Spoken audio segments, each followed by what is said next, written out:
Aha, Ayuho TV, said you when it's Tiana. Monka some song for Modofo, Mary Good, and I just said the echo the eba, maybe ebedomo. Na ye bo era and stem modia, and I just say ye bo a pinchy every a parliament.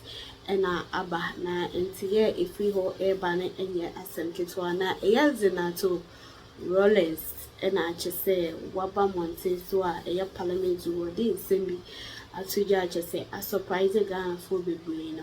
Stay tuned. Now, you go to Let me start from Kwalikroti, Honorable Dr. Zenator Rawlings. Thank you, Right Honorable Speaker, for the opportunity to contribute to the statement made by the Minister of Health.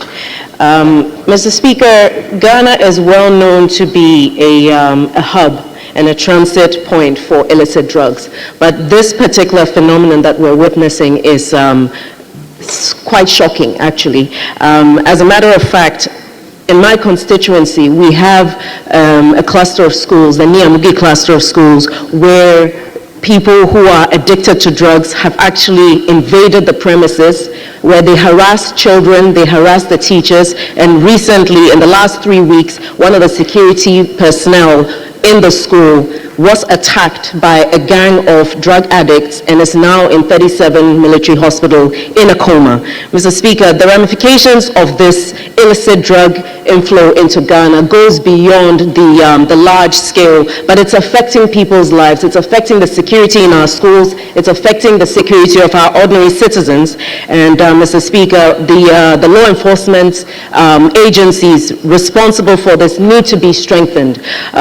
We had up until a few weeks ago collaboration between the U.S. government, specifically the Bureau of International Narcotics and Law Enforcement Affairs, with the government of Ghana in helping to combat some of this transnational crime and illicit drug use.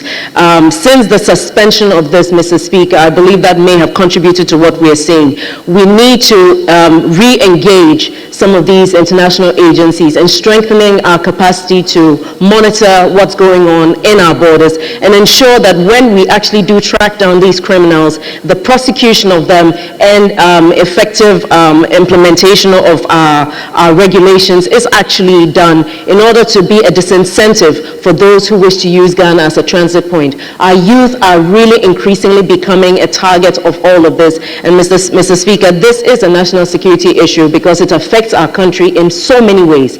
It's affecting so many sectors, and it will probably require a whole, multidimensional approach in order to actually effectively deal with this issue. Mr. Speaker, this matter is something that's affecting a lot of communities. My constituency has a very high level of addiction, has a lot of young people who are addicted to drugs, and unfortunately this is an issue that has been swept under the rug for too long. And it is my prayer that given the expose that has happened, the global embarrassment that we see now, we will take this issue very seriously, the issue of addiction and mental health and how we address the way drugs are used in this country. Thank you very much, Mr. Speaker. Thank you very much. Let me start with my senior member for Asante Achem Central. Thank you, Mr. Speaker. And may I congratulate the Minister of Health for the statement he's made to the country in drawing our attention. Mr. Speaker, I pardon my ignorance, but it looks like this opium is becoming a serious matter in the country. I heard the minister talk about the fact that some arrests were made, they were taken to court, and the court gave an order that the substance be destroyed. I, however, didn't hear whether that was effected, the destruction. Another serious matter is when something that is not good for the country is directed to be destroyed, and yet it finds its way back into the country. So from the minister's statement, one would realize that the law enforcement agencies are already working. But I would want to draw the minister's attention that customs, they control the borders. And I didn't hear the minister also talk about the Narcotics Control Board, which we have in the country.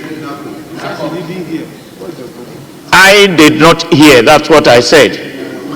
So I would want the minister to work very hard so that these two institutions would collaborate, because when they are found into the country, it is very difficult to control. The police may not be able to track all, but when they are coming into the borders, they have to know. I haven't seen one before, and I believe that some customs officials may not even know what kind of substance we are talking about, unless they have to be trained. So the minister must make this conscious effort so that there will be collaboration between the Narcotics Control Board and the Customs Excise Division to make sure that this menace is brought to a halt. Thank you, Mr. Speaker. Thank you very much. Let me go to Professor Bayo. Thank you very much, Mr. Speaker. I want to commend the Minister of Health and the Ministry for the swift action, and the agencies under the ministry for handling what appears to be a national public health crisis. Mr. Speaker, opioids are good servants but bad masters. They are drugs used to manage moderate to very severe pain, and they are therefore very useful in the health system. However, if unregulated, they can be very devastating. These drugs, when consumed, work on the brain and bring what we call euphoria, which is what they will call in lay term the high. And therefore, they also exhibit something we call pharmacologic tolerance, which is that with subsequent consumption, you need to take higher doses to have the same effect. So the youth who engage in these drugs easily get addicted and have to take higher doses to get the same effect than before.